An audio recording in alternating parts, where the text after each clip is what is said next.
Yo guys, how's it going? It's Ed, bringing you all things Leeds, and welcome to the match preview for Leeds United's game tonight that sees the Whites host Reading under the floodlights of Elland Road. And Leeds, of course, they're going into the game on the back of that 2-0 win against Bristol City at Elland Road on Saturday. So hopefully that wins re-energise the team and put a load more confidence back into the team. So hopefully they're well up for it and ready. And we carry momentum from that win on Saturday into tonight's game and pick up 3 points there. And, put a good run together maybe. We haven't been on the best of runs recently, but if we carry momentum and get a win tonight, then we carry momentum into Saturday's game, because of course we play Sheffield United away on Saturday. That is going to be a very, very tough game down at Bramall Lane. If we get a win tonight, a decent run going, 2 wins in a row, carry momentum into that game, who knows what could happen, and we could pick up the 3 points. But, I would class it as a must-win tonight. We need 3 points, we need the win. If we want to stay up there, near the top of the table, because we are in third, but we are still 3 points off Norwich City, who are in first, and then we are only 3 points off of 7th as well. So we need the win, I would say. I would class it as a must-win if we want to stay up there. And then also picking up 3 points tonight, it would give us a decent cushion, and we could probably afford to drop a few points away at Sheffield United on December the 1st, because that probably is more than likely, because it's going to be a very, very tough game on Saturday. But Reading, they go into the game with momentum. They're unbeaten in their last 3 games, but their last 2 games have been draws. They drew 2-2 at home against Ipswich, and then drew 0-0 in their last game away at the DW Stadium against Wigan Athletic. So they'll be hoping to keep their unbeaten streak going. 3 games unbeaten, they'll be hoping to make it 4. And they'll be wanting to pick up any points that they can, because they are in 20th on 17 points, which is the same number of points as Bolton Wanderers, who are in 22nd. That's third from bottom. And there's quite a chunk of teams down there who are on the same number of points and just split on goal difference.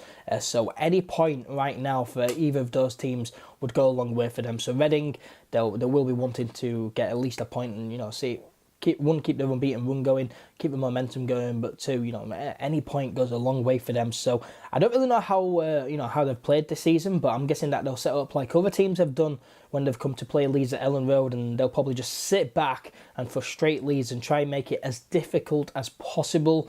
But you'd still expect 3 points though against a Reading side, a poor Reading side. And, we need 3 points, like I say. Going on to the press conference, Marcelo Bielsa, of course, had a press conference ahead of tonight's game. That was yesterday. And he said the usual stuff that he always says going into games. But he did give us an injury update, because, of course, Pontus Jansson and Bailey Peacock-Farrell missed Saturday's game due to injury. And he said Pontus Jansson won't be available, but Bailey Peacock-Farrell could be a starter. So that's the injury update that he gave us. So Pontus Jansson's still out, and even if he was fit, I don't think Pontus Jansson would play. I think that you keep him fit and ready for the big game on Saturday against Sheffield United. But he says Bailey Peacock-Farrell could start. I don't really want Bailey Peacock-Farrell to start. I think, one, it's too soon. So, if you're going to do it with every other player when they've come back from injury, and that's, just bring them off, on and off the bench. And then you do the same with Bailey Peacock-Farrell. You don't put him in straight away. You put him on the bench, and then if he's impressive in training, put him in. And if Will Huffer has bad games. But, Will Huffer, of course, kept a clean sheet at the weekend. So I think it'll be harsh to take Will Huffer out of the squad. So I'd love Will Huffer to keep his place. And, I like Will Huffer, but that takes me on to my predicted lineup. I will predict a lineup because I do think that Bielsa will only make 1 change, and all will be revealed when I go through the team. So as we just said, Will Huffer starting goal. I'd much rather prefer Will Huffer over Bailey Peacock-Farrell at the moment. Will Huffer, he had a good game at the weekend. He seemed pretty much like Bailey Peacock-Farrell, only his commanding of the area was much, much better than Peacock-Farrell. So Will Huffer, I think he deserves his place, after a clean sheet. Keep him in his team, and until he has an absolute howl, and then take him out of the team. In defence, he'll be the same back 3. Apo Halm, the Finnish lad who had a good game at the weekend. Calvin Phillips, who is brilliant this season, and also Liam Cooper, who's much more improved this season. Right wing back, Stuart Dallas, one because no one else can play there. I'm not the biggest fan of Dallas. He is very inconsistent, but I guess he had a decent game at the weekend. Barry Douglas, left wing back, of course, one of the best wing backs in the league, if not the best fullback in the league. In midfield, Adam Forshaw, he kind of went under the radar at the weekend, but I felt as though he had a pretty good game against Bristol City. In the number 10 role, Mateusz Klich. He didn't have the best of games at the weekend, but I think you keep him in there. Some people may want Samuel Saiz to start instead, but I don't think Samuel Saiz is a starter just yet. And he looks pretty unfit this season, Samuel Zayes, but he is still a good player. But I'd rather Klich keep his place. Going forward, Pablo Hernandez on the right as always. He didn't have the best of games at the weekend, but a goal and an assist should keep him his place. Kemar Roof up front, of course, our top goal scorer with 8 goals. He's the obvious choice for the striker position at the moment. And then on the left, this is where my change comes in. Gianni Olioski, I want him to go out of the team and be dropped from the starting 11. He had an absolute howler at the weekend, and I just want to see him dropped. He's had so many bad performances this season. Don't really know where to start. He's the most frustrating player in the team, so I'd rather Jack Clark be given a chance. Jack Clark, he's impressed me coming off the bench. I feel as though he deserves a start finally.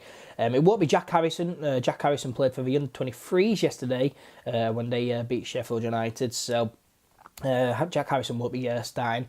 You wouldn't think after playing in the under-23s, so Jack Clark would be my choice to go in for Gianni Olioski, but Bielsa probably more than likely to go and change. Go and change, keep the momentum going. Why change a winning formula, as they always say? So he'll probably go and change, but what I would like to see is that one change and Jack Clark going for Alioski. But let me know all your predicting lineups, or the lineups that you want to see down below in the comments. And the score prediction, well, it worked for me at the weekend, so I'm going to predict it again. I'm going to go 2-0 to Leeds United and Kemar Roof to score one of those goals, and I don't really know who else. I kind of want Mateusz Klich to score the other goal, just because if he does score, we'll probably sing the Mateusz is scoring goals chant for a long, long time. So yeah, those are my predictions, my predicted lineup, and then my score prediction: 2-0 to Leeds United, Kemar Roof to get the score sheet, and then hopefully Mateusz Klich to score one of those as well. But let me know or your score predictions in the comments down below, guys. If you enjoyed this match preview, make sure to leave a like and also subscribe if you are brand new. Follow across all social media pages. I've been stepping up the game recently, and make sure you're following on Instagram, because that's where the majority of the vlog will be tonight, my Instagram story. So make sure you check all the social media pages out. Like I said, if you enjoyed the video, make sure to leave a like. Let me know what your thoughts in the comments down below, and I will see you guys next time. Peace.